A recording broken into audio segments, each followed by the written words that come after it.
This little plant makes so many people angry. This is English ivy, and it's a variegated version of it, but English ivy in general is listed as invasive in many US states, and a lot of people think that it should be outright prohibited for sale, but I sell it here at the nursery. Let's talk about why.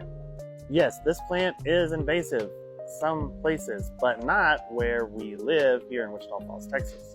There are multiple definitions of invasive, but in my opinion, the most important one would be a plant that would potentially leave your property and invade the native ecosystem and establish itself there.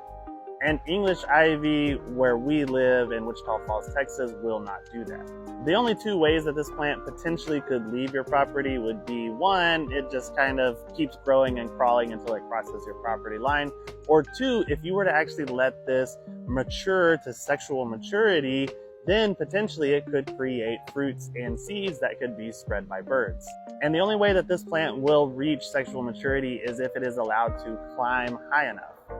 And not only would that have to happen, it actually has to be a suitable environment wherever that seed goes and lands so it can germinate and then establish itself in the ecosystem. But our area does not receive enough rainfall for English ivy to survive on its own out in the environment. In other words, this plant is perfectly safe to use in either a container or a landscape here in our part of the world. But of course, we do have other options if you don't want to use English ivy. There was something dirty on my face. Is it there the whole time? 3, 2, 1. There are several definitions. There are multiple definitions. I can't say that word. 3, 2, 1. There are multiple definitions of invasive, but what I would be